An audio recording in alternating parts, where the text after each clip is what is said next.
All right, so let's jump back in here. We are behind on time, so I'm going to try and rush and kind of be quick with a few of these things that we're going to talk about. Again, the packet has more than I'm going to talk about because I'm asking you to read through it and use it as a resource after the fact. So I want to talk next about club values. Values are important because they define who you are, right? They're what you're known for. And we, like any organization or any church, we want to be known for certain things. So this is page 9 in your packet. Club values is the header at the top. You can turn there if you want. I'm not going to read this to you. I'm asking you to read it on your own. But I do just want to talk for a minute about what our values are, because they're the things we want to live out and embody in our club. They're the things that we want the kids and the parents to know us for. These are the values that are really essential for us to be able to do what we want to do, to be able to make an impact in the lives of these kids and families and to see God transform them through our ministry to them, right? So the first value we've got here is safe. Safe is essential. There's a reason why it's the first one. If we don't do this well, everything else will be destroyed. Right? So we want to be safe, but listen, this is not just about keeping kids safe. Our value with this and our policies, they are not designed to just keep kids safe. They're designed to keep you safe from being accused of anything that would destroy your reputation in your life. And to go one step further, to protect the ministry, so that in the 24 schools that we are in, our efforts are protected and not, prone to accusation. So safety is really important. We want to always be living out this value. So we're going to ask you to do a few things that we'll talk about at the very end. That's homework. The homework is based around this, right? And really it's go through our volunteer application process. If you haven't already, sign the things you need to sign, watch what you need to watch, so that we know that our ministry and you as a volunteer are safe from accusation. Simple? Second one here is, and I should say, in here you'll see there's an explanation. There's also guidelines, right? I want you to just be able to refer to those just so you know what our expectations are, right? They're not extensive. It's not everything, but it's helpful. Second one is the gospel. Everything we do is because of the gospel. It's because of the greatness of God. We want kids and families to know that there is a God who came to save them from their sin, and that Jesus is their Savior. He died on the cross to save them from their sin so they could be forgiven, they could have new life, they could have a relationship with God. Everything is built on that value, right? That's no shocker to you if you're here. So you can read it and see our guidelines there, but we are always celebrating the gospel, right? Everything we do is built on value 3, the Bible as well. Right? We always want to be turning kids to the Bible, showing them the Bible, reading them from the Bible, because we want them to know it is God's word and it has the power to transform. It is how God speaks to them, to us. And so we want them to know that. We want them to see it. We want them constantly to be hearing from the Bible and seeing how God is the hero of every story, of the whole Bible, the one big story of the Bible. The fourth one here is prayer. Right? Everything we do needs to be built on a sense of God dependency. And prayer is how we live out that God dependency. Don't worry about them back there. They're just getting stuff ready for tomorrow. So God dependency is expressed through prayer. We want to always be praying in the club, before the club, as you individually prepare, as your team prepares. Prayer is a core value for us. The fifth one I want to highlight is fun, and fun is important. If kids come to a club and they leave feeling like it wasn't fun and it was boring, we have failed, right? We want them to be fun. They are sitting through school all day long. And, they're all going to be tired. They're all going to have a hard time paying attention. That's why the movement, the games, all of the engagement is so important that we have talked about and we will talk about. But we want them to leave saying, man, I had a fun time at getting to this club. It doesn't mean you have to be somebody you're not. It doesn't mean you have to become this high energy guy that we just watched, right? But it does mean we're going to try and do things to make it fun, make it high energy at times, make it engaging, right? And that brings us to our next value, 6, which is engaging and managed. This is attention, right? The tension is you want the club to be managed. You want the behaviors to be controlled. You do not want kids to be running crazy all over, no rules, it's anarchy, right? At the same time, you want them to be able to have fun and be engaged. So, what does this look like? This looks like we conscientiously build in times for the kids to get up, be loud, move around, dance, shout, you name it, right? We want to have times in the club that we are allowing kids to do that. That can be through transition games that we'll talk about later, and you'll see in some of this stuff. It can be through songs. It can be through intentional things that you do to build into a lesson or a memory verse or whatever, where they're acting stuff out, they participate. We want to do those kinds of things. But we also want to be very intentional about the rules and behavior management. And so that's why we have our fun or up rules that we'll talk about here in just a minute. But I'm going to skip over that for now. Value 7, encouraging. You know how discouraging our society is right now, right? How easy it is for you to feel discouraged, how easy it is for kids to feel discouraged. You know, we are not in a time where we are known for having lots of kids feeling encouraged about life at home, in school. And so we want to be the people who make our kids who come to club feel encouraged. Even kids who are a behavior problem, even kids who drive you nuts for various reasons, we want to encourage them. Affirm the positive behavior. That's part of how we manage behavior, right? Positive behavior reinforcement. But we also want to be able to just affirm the good things that are there in them and that they're there even, right? So when they show up, we want to be giving them a high five and saying, we're so glad you're here today. When they do something good in the club, point it out. Take a moment and say, Billy, I'm so glad you are following our up rules. You're listening right now. You're doing a great job. You do that, you get the kids around and doing the same thing because they want to hear it too, right? A lot of the stuff I know you know, but it's good for us to just reinforce it. We want to be a people who are known with both the kids and the parents and the staff for being an encouraging people. The next one here is relationships with kids and their families. We take seriously the opportunity we have to be missionaries through our club. Right? What I sell to pastors is Good News Clubs is the best single tool you have to reach non-Christian families in your community because it's true. We end up with all kinds of non-Christian kids who come into a club. Maybe they're from atheist families, maybe they're just from irreligious families, whatever. Here's what I can tell you. If you reach out to them, because we have the roster of all the parents, all the kids, all the phone numbers and contact info for those parents, right? We take advantage of that. We want to be reaching out to those families and we want to encourage them. Hey, just wanted to tell you, Mrs. Jones, Billy was in club this week. He did an awesome job and we're so glad he's there. You know, here's one thing he did that really encouraged us. You send that message to a parent, they're going to be thankful, even if they are irreligious and would never step foot in the door of this church, right? And that's Brianna's story, the story that I tell, that you saw here when we were on the stage, or you watched in the video or whatever, right? Brianna was from a non-Christian, unchurched home. She starts going to club because it's something fun to do after school. After a few months, she gets saved. Mom is not interested in religion, but the volunteer, Rena, reached out to her, like we're talking about, built a relationship so that when her life fell apart, then she was able. She had the relational credibility to step in, invite her again. Hey, come to church with me for the 10th time, and I'm inviting you. You've turned me down all 9 times before, but I'm taking a chance again. She says yes. She hears the gospel, she gets saved. Dad hears the gospel and gets saved, and the family gets put back together again, right? That's the opportunity we have beyond the club. And we want to be very serious about taking advantage of that. Because there are kids who are going to show up. God is drawing them, and He's drawing their families. And He's going to use you in their life to do it. You know, Vicky is at Reconciled Church on the other side of town. They just baptized a woman, how long ago? A few months ago, right? Okay, 6 months ago.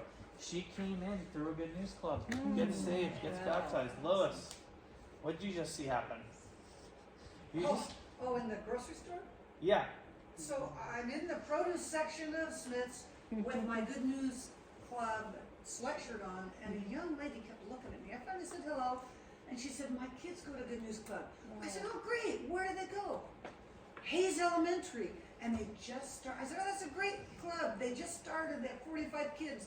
And she looked at me so intentionally. She said, my kids love that club. I don't know if she's saved or not, but Wow.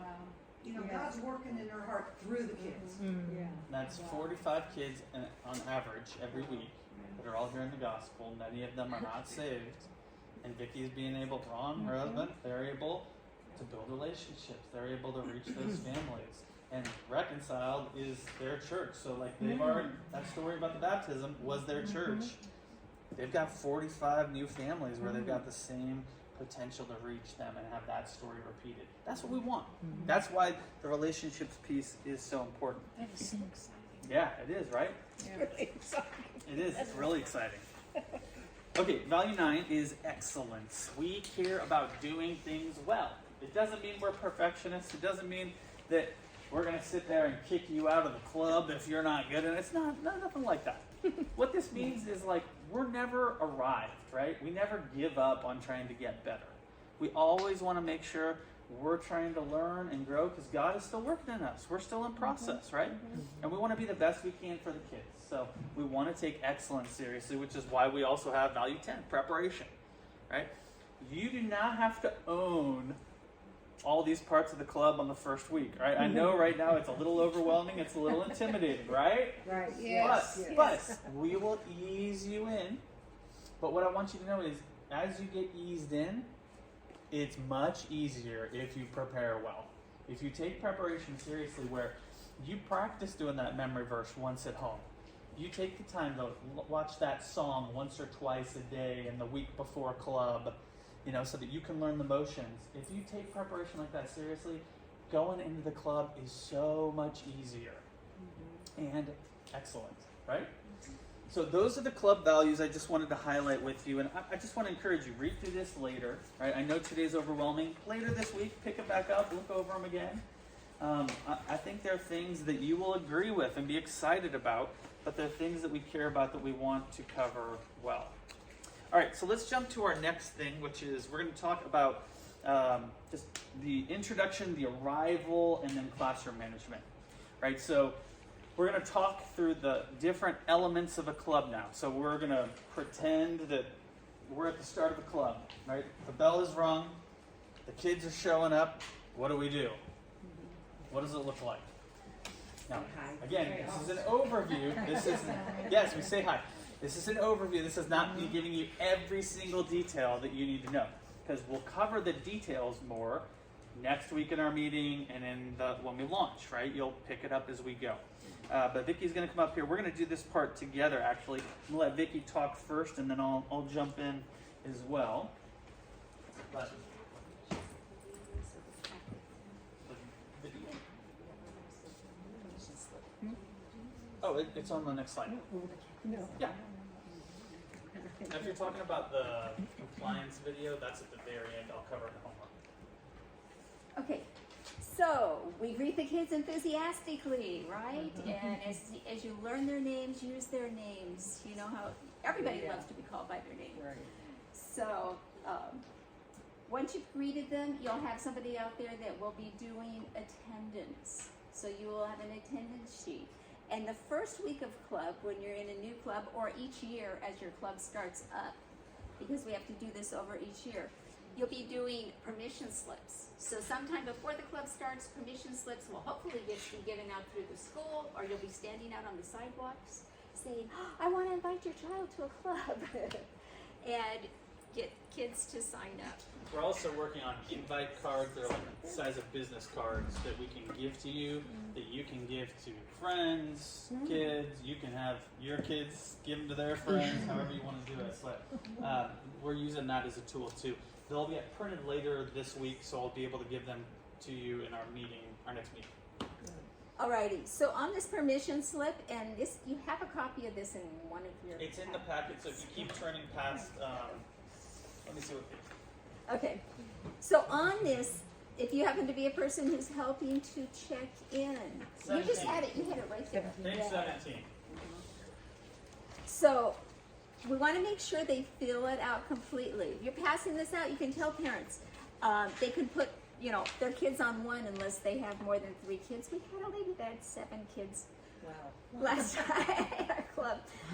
I still don't know her story because she's got 2 3rd graders, 2 5th graders. Anyways, So, but anyways, their names on here, so up to 3 kids can be put on here. We want to make sure we get allergies, medical, if they have conditions. And that's something that's good to mark on your attendance sheet, something that's in front of your eyes all the time so you remember. We have one child in our big club at Hayes that's allergic to chocolate. So we have to be really careful about that one. Most of the allergies we have, it wouldn't be anything we were concerned with because we don't do those things. The guardian, their names, so mom and dad or whoever are their guardians and their phone numbers. And city, then you want contact. You want to have another contact number in case you can't get a hold of the parent. And then we got to make sure it's signed and dated. And down here, which is not real obvious, so sometimes they miss it, picked up by guardian, walk home, or this is for a club that has teams afterwards. Picked up, or it might be safe key on here for your permission slip. And so you want to make sure all of that is filled in. It's very important. This is part of the liability. We have to have that permission from the parents. We have to know how the parents are going to get them home. Because you'll have kids that say, "Oh, I walk home all the time." No, you can't let them walk home unless the parents said that they can walk home. On the bottom here too is a photo video release, which is really good. If they'll sign it, that's great. If they don't want to, that's okay too. We like to try to get pictures out, and so we can use them. We have to have a release for. Yeah. If they say no, respect it because there's probably a reason, right? All kinds of families have all kinds of different issues. But we really want to make sure we're asking them, hey, if it's okay, we really want to be able to include them in photos that show them being excited and having fun, because we need those pictures to be able to tell the story of our ministry, right? And all the different venues that we need to do that. Vicki, Yes. is there a list on there, a thing I can't see from there, and I didn't hear you mention it. There should be a list of other people on Yeah, there with this one, names contact, other than just the parent. additional emergency contact. Okay, and I think the one you had 2 on it. This is 1 on it. You got 3 of them? Guardian. Okay. And then the 2 guardians, Okay. and then I another didn't hear you person. say that. Yes. I'm Are we allowed to know their birthday so I- that we could at least acknowledge that? Yeah, Yeah. I think you can ask. You can Yeah, ask the for kids sure. their birthday. Yeah. Yeah, and we usually I like to have what grade they're in on my attendance sheet too, just so as I'm looking at it, I can start learning, expectations for different kids, because sometimes That's a sizes good don't thing. make a difference. So you want to make sure that this is filled out legibly so you can read it, that the phone numbers have 7 numbers in them. And, there's all kinds of things that come out. Hopefully we have enough information to contact the parent if it's an issue. If a child comes and they do not have a permission slip, or they have not done it online, you can do it online also. You can see the scan code here, and so they can go online and sign up. And that'll go to Mary Ann, our office manager, and then she sent that out to us clubs.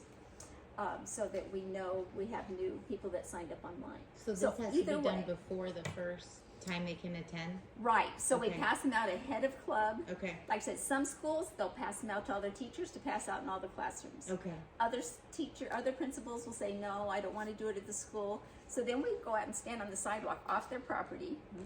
And, but if you go right before school's out, there are cars lined up all over the place, Yeah, it So- doesn't work at Pinecrest, obviously, You ask but those people.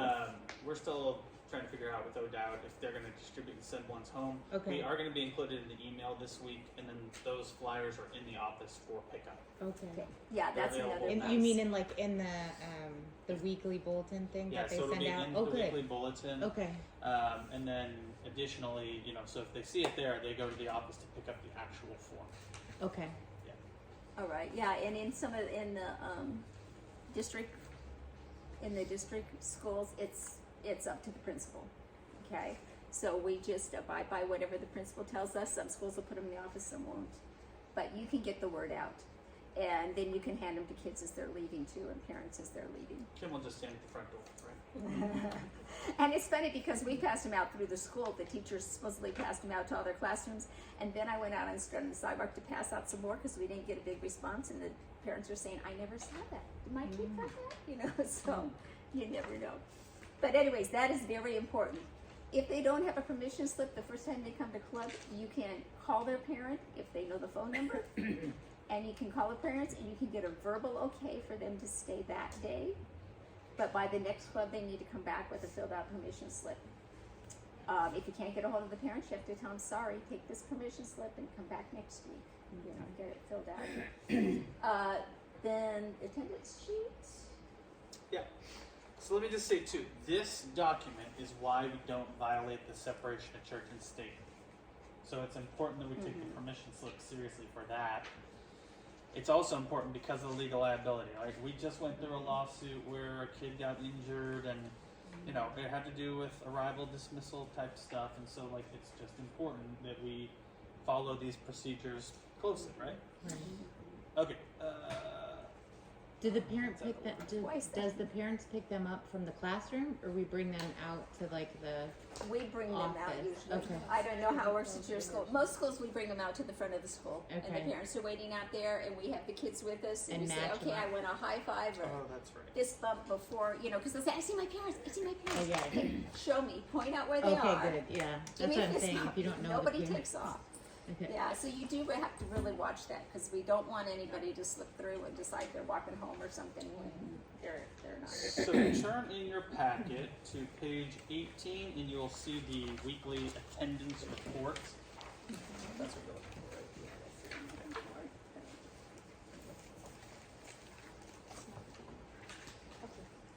for, right? Alrighty, so on here you can see this is just a very basic attendance sheet, you know, just got the dates and fill in when they are there. These Y's mean yes, they're there. It's just a On this sample of like what the attendance form will look like, just so you have an example. You know, and you can make them up on your own, and I've seen a lot of different kinds. One thing that's really nice to have on there, like I said, I like to have their grade. I don't usually know their age at first, but I'll get their grade and I'll put it on here so that I know what grade they're in. I also track if we have given them a Bible. So we want everybody to have a Bible, and if they don't have a Bible, we want to give them one. But we don't want to give them one every week. So anyways, to have that down and encourage them to bring them back to club to use and encourage them to use at home. And then also, like I said, I like to put the allergies over here or star something here and just write on it, you know, if they have allergies, so I can see that right away. And then also, I will mark if they have come back and received the Lord, so that I know, you know, if we've had salvations, which kids have done that. Lots of times they'll keep coming back, but sometimes it's assurance of faith, you know, or how can I grow, or I asked Jesus to be my Savior, but I did a bad thing this week, you know, okay, you know, and we talk about all that, so it's good to know where they're at there. And you could do that on a separate sheet. That doesn't have to be on the attendance sheet, but it's a good thing to keep track of. Alrighty, name tags. 2 different kinds of name tags. One is our name tags, which we will give you guys, and you will get a name tag that looks like this for coming to training. And we even have some over there that might already be made up. So when you complete all your homework assignments, the first one, yeah, he's holding this is what you get, right? So we make sure you're street legal, you pass your background check, you sign those compliance forms, you get one of these. We have some people, like you said, that come into club and they don't want to teach. They're not really interested in teaching anything, but they want to help with snacks or attendance, or sitting with the kids, talking with the kids, you know, discipline, that type of thing. And they haven't gone to training, so they would get a tag like this, only has a white name tag in it, and that shows us, like when I walk into the club, I can tell who's trained and who's not, who should be teaching, who should not be teaching, and so those kinds of things. But this, in some schools, this is your ticket in. They see this and they know, okay, good in this club, great, you know. And Now this so, will help. Yeah. yeah, You and also- some schools they see that, they don't notice what, no. Or the sweatshirts. Sweatshirts are great. I just didn't think I could handle it today. What is this? Alrighty. Yeah, So- if you do prefer vests, we have vests too. We just they have our old logo on it, so yeah. I like this too, and I love this vest because it's warm and because you can change the shirts underneath it. You got this. Name tags, the kids' name tags. We want to have the kids all have name tags. The first week you might do stickies just because you don't know. But if you have kids that have signed up and you've gotten that information, sometimes you don't until you get there and they're bringing them with them. But you want to make them out a name tag. Put it up here, get them to wear it up here. Ours have clips, and I like that better. Some people do it on a lanyard type thing, but then you can't. They sit down, you can't see their name. But when it's up here, you can learn their names, and like I said, that is so important. Let's see, snack time. We really recommend healthier type things for snacks, which is hard to do, but things that aren't too sugary. So you weren't hyping them up too much. We do give them some sugar treats sometimes. So we usually do that in our club at the end of the club when we're sending them out. Oh, yeah. And they say, "Can I unwrap it now?" I say, "Why don't you keep it closed up to your mouth?" But those treats are always good. And snacks, again, you need to check with, or your lead teacher will check with the school and see what their rules are. Some schools you can't eat in the room. So if you're in a room, or we happen to be in the library or somewhere, and you're not allowed to eat in there, then either you can send snacks home with them at the end of the club, which they like to, like chips or crackers or whatever. Some clubs do spring cheese and fruit and everything else, but that you need to check out and see what the policy is there. Sometimes when we have parties, we'll do pizza. It's all up to your club with those kinds of things. If you're doing snacks, make sure you've looked at the allergies and you know if somebody needs, something special. Let me jump in and I'll cover the rest there. Okay. Sorry, thanks. So, the main thing I want you to know, and I'm going to stress here, is we have safety policies and we have to follow them. So, look in the handbook, which, you've got that this week, read through it, see what's in there. But it's very important, especially at arrival, we are legally liable for those kids once they're checked in, right? So we want to follow our child protection policies. Don't ever be alone with a child. We basically try to follow the same approach as like the school would. So if you've got, like Vicky's club, this is the room, you step out into the hallway, and the hallway is an L to the restroom, right? It's a common space. So if you're in a common space, we can have one volunteer essentially stand right where he's at, so you can see down both hallways. The point of that is to make sure the kid doesn't run out the door or run down the hallway into some other space he's not supposed to be. But it's a common space, so we can have one volunteer there, right? But if you're talking about going into a room or being in a secluded place, never alone with a child, right? Somebody could look at that and say, like, he's alone with kids. Yeah. No, it's a common space. The teachers of the school are told to do that same thing by the principals. That's the policy they follow. That's why it's okay to understand that distinction, right? Make sense? Okay. So, Colin, and Yeah. too, and just that includes, like, if the child's going to the bathroom, like you said, you can stand out there and watch them. Don't ever go into the bathroom with them. So we want stand outside in the hallway, watch them go into the bathroom. Yeah. Yeah. Exactly. Okay, so turn to page 13 in your packet, Managed Fun. I'm just going to fly through this really quickly. Behavior management is hard. If you've never worked in kids ministry or in a school before, it's hard, right? This is designed to be a help for you to keep referring to. These give you some practical tips, some resources. So the first page here is the strategies to use at the start of club to ensure club is both managed and fun. So there's 5 of these things that we've got here. Let them know why they're there, right? When I coach my son's soccer team, jiu-jitsu, whatever, I always try to tell them, hey, what are our rules for today? What are our rules? Why are we doing this? So for soccer team, have fun, try hard, don't give up. I reinforce those at the start of every practice with the team I coach and with him, right? I'm reminding them what we're trying to do, why we're there. It's good for you to do that at club too, right? We can talk about official rules like that or the goals, however you want to phrase it, but just remind them at the start of the club, hey, we're so glad that we're here today because we get to learn about God. It can be that simple, right? But remind them why they're there. Second thing, go over the fun rules or the up rules at the start of every club gathering. I call them fun rules because I think it's easier for the kids to grasp. These are the rules you have to follow if you want to have fun. If you don't follow these, you're not going to have fun. Nobody's going to have fun. So you can see what they are there. It's the first subpoint under number 2. The rules are sit up, look up, listen up, hand up, zip up. I don't expect you to remember them all now, but there you go. They're pretty self-explanatory, right? At the start of every club, you're going to review those, and you can give a little description. So, hey kids, our fun rules. We're starting out with our first one. I'm forgetful though. Can you guys help me? Did any of you remember what our fun rules are? Who knows what one of them is, right? I'll play Mr. Forgetful, let them engage, let them talk to me. Okay, so sit up. Oh yeah, why is it important to sit up? Well, if we don't sit up, we can't have fun. If you're laying all over the place, you're laying on other kids, it's not going to be fun for you when they punch you to get you off. It's not going to be fun for them when they have somebody laying on them. You got to sit up and pay attention, right? Go through each one of them like that, right? You're laying the ground rules with the kids.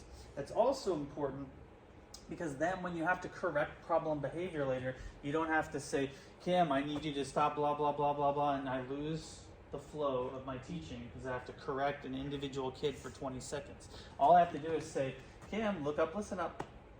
That's 2 seconds, and I'm back into my teaching. I don't lose the flow, right? Because if you got to do that with 10 kids throughout the course of whatever, that is not the way you want to break up the flow of your teaching. It's not fun for you or for them, right? So, teach those fun rules. Third thing, introduce all the team members at the start of the club gathering. That's really important. You want them to know you and to know your names and not be strangers who just hang out that they don't have any connection with, right? Fourthly, let the kids get to know the team. So you can ask like a simple icebreaker question today, right? You can do that with your volunteers so that they get to know something about you. You can have somebody tell stories, one person tell a story, rotate each week, something like that. But you can read that point and see there's ideas there. But the point is let the kids get to know you. And then lastly for this one is use the child's name like Vicki talked about. If you turn the page to page 14, these are the strategies to use during the club to manage behavior. So redirect them using the up rules, fun rules like I just talked about. Look up, listen up. All right, I hear talking, kids, I need you to zip up. Those are examples, right? Notice and affirm positive behavior. We talked about that and why it's so important. Third, let older kids be helpers. If you got a younger crew or even if you got a mixed group, right? Make the older kids your helpers. If they're bored, make them your helper. Turn them into a positive helper and force in that club that the younger kids can look up to rather than being a disciplinary problem, right? Vicky's got a huge group. She's got 45 kids. We were talking about this a week or two ago. She had a couple kids that were kind of in the back, just kind of being rascals, like they do. And I said, look, those girls during the song, they flipped out. They loved it. So bring them up front. Let them be song leaders. And how'd that go? Oh, it was great. And actually, they did it for a week. Then the next week, we went to put on our video, and we didn't have sound. We're still getting used to this new board that we're connecting to. And so the video was going, but there was no sound. So we called our song leaders up, and they got up there and enthusiastically were singing it and doing all the motions. Everybody started singing. It was great. It was so much fun. The tune was not real good. Which is fine, right? And they were having fun, and we did 2 songs and we did the second song the same way, and everything was wonderful. And they enjoyed it, and we got more kids coming up now too. Yep, so use those older kids and have them be helpers, right? There's all kinds of different ways you can let them serve and incorporate them into it. Okay, number 4, use quick transitions. Try to make the transition between parts of the club quick. If you linger on that, that's an easy way you're going to lose kids, right? One thing you can do to avoid that, number 5, use transition games, especially if your kids are squirrely. Use a simple transition game. So that would be like between the memory verse and whatever comes next. There's one volunteer. One of you would be the point person who's going to run those transition games. So, I finished the memory verse. You're already up front, and immediately you're like, okay, kids, let's play a quick game. Stand up if you got red on. Whatever it is. There's a whole list of them that you can use that you can refer to in here. But the point is, you use transition games to get them moving, singing, getting up, moving around, so that they're not a behavior problem when you're trying to do the next part of your club, right? After that, use number 6, use dismissal games. This is important, especially if you've got a big group, to make dismissal orderly and quick because you don't want to be late. And typically, you're going to have 3 groups. You're going to have walkers where they walk home. You're going to have kids who go to their parents for pickup out front, and you're going to have kids that go to Safekey for CCSD or Fusion for Pinecrest, right? So use dismissal games if you need to. Number 7, be clear on rules and consistent on enforcement. You know, being clear about the rules, but then consistently enforcing them is so important. If you do that well, you're going to have a great club when it comes to behavior of kids. Use free warnings if necessary. So if you got a kid who's giving you trouble, I think this is a good way to start. If that doesn't work, you use a short timeout strategically. 3 strikes, you're out. So after the 3rd one, use a short timeout. Exclude them for a minute or 2. Especially with good kids, if they're just having a rough day, that will fix it, right? If it's a kid who's a bigger behavioral problem, you do number 10. Use long timeout. You exclude them for as long as you need to, and you talk to the parent. You say, hey, we can't have Jimmy, punching other kids in the face or whatever it is, So you get it. So anyway, those are things I just wanted to highlight to say, keep going back to that, keep trying to use them. They're gonna help you. I'm not expecting you to remember everything right now. Use it as a resource in a week, 2 weeks, a month down the road. Okay. So, any questions about any of this stuff so far? I don't know if you're going to cover this or not, but I'm going to ask you a question. In the public schools or private schools, a lot of the kids will want to come up and hug you. We're not allowed to really touch the children much. Yeah, so we just say practice safe touch. You have to. Yeah, you can't hug them or. My teacher, I worked with so long, was just really extreme about that. I went to help a child one time. He got ink all over his fingers and I took his hand and went to clean his hand. Said, Diane, you're not allowed to touch children. Yeah, we don't go to that extreme. We just say. So Vicki, when you have somebody ask about it, what do you coach on with touching? Yeah. With touching, we don't want to come up and hug the kids. No, you don't want the of kids course to sit on your lap, which Yeah. used to be you could do things like that. Nope. If they're the one that comes up to you and wants to give you a hug, you don't say, say Yeah. go away, side, Yeah. let them, Yeah. Right. and then. Right. But yeah, I think helping them clean their hands up. Yeah, so it's okay to let kids touch you. We want to be giving high fives. Yeah, high It's fives, fine to give a fist pat bumps. on the head, a pat on the shoulder, fist bumps, all that stuff's fine. If a kid comes up to you and gives you a hug, that's fine. If it's going to be a hug, it's better to have it be a side hug, right? But you are not alone with a child, and that is, the protection that is so important. So, okay. Vicki, you're going to go with songs. We're still running a little behind, but we're doing okay. Alrighty. Like we said, every club includes songs, and we have lots of songs like you saw one in the video, I think, that are to motions. I mean, we have probably 60 pages of songs. I have them all over my computer.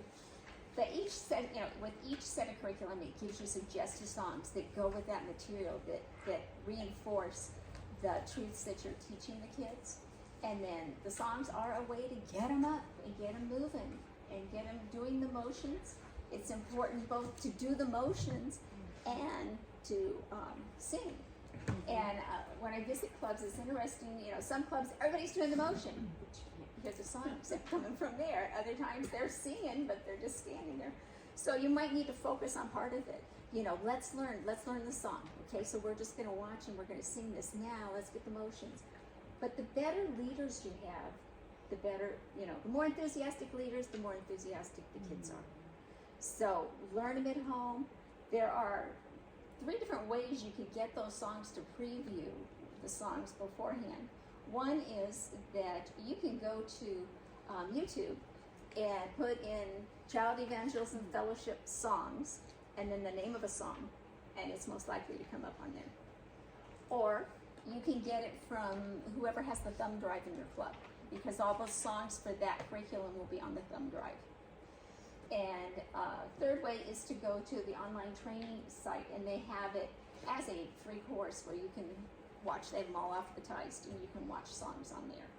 So some of the other stuff you're doing will tell you to sign up for that. Yeah, and through the homework, one of the things we ask you to do is to create an account for that online sign up. We'll get to that later, but it's just to say that is an option for you where you can go there and see them there too. And then of course have helpers. You get those kids up there too, and the kids react very well to them, the other kids. You can use the videos that we have, which are fun and entertaining, or you can go old school and you can just have people up there doing the songs. And we're going to show you a little clip, right? Yeah. So just so you know, so the word up slide, if Yeah. you use PowerPoint, that's what it looks like. You said Yep. Okay. Yeah, so, we talked about what that is, that main truth. Yeah. So here is an example of a song you would find if you go onto YouTube and you Google for this name.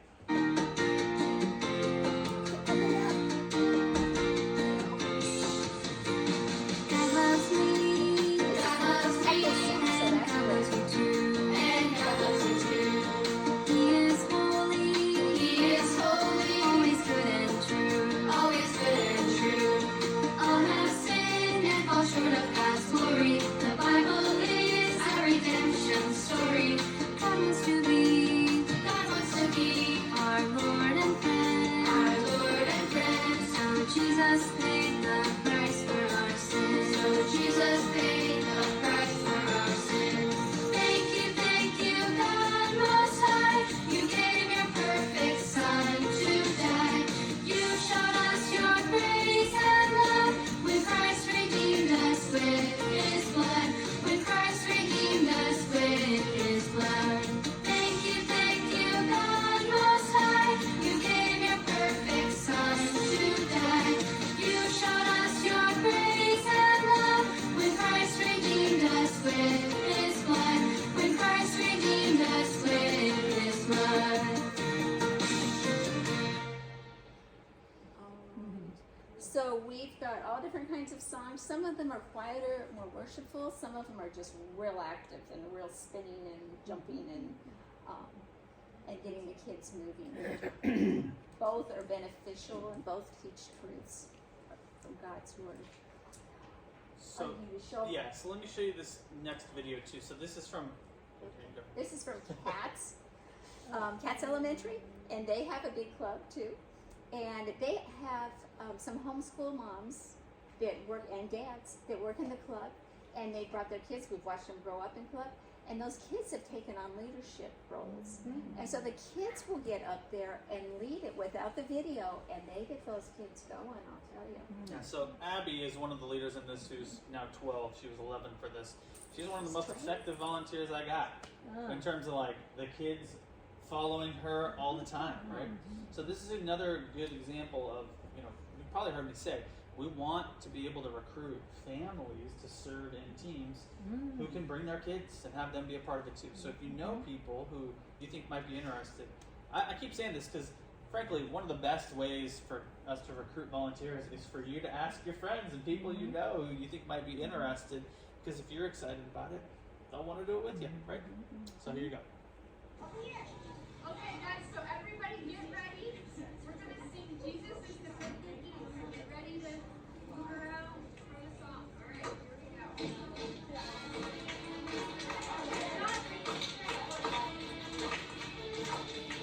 Come on, people, now don't be late. It's time now to celebrate. Nothing in the world is better. Nothing in the world compares. Come on, people, now jump on in. We are giving our praise to you. Nothing in the world is greater than God's love for you.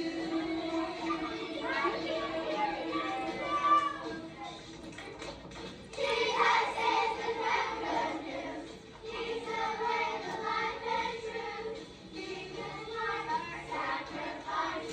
He paid the price. Jesus is the good news.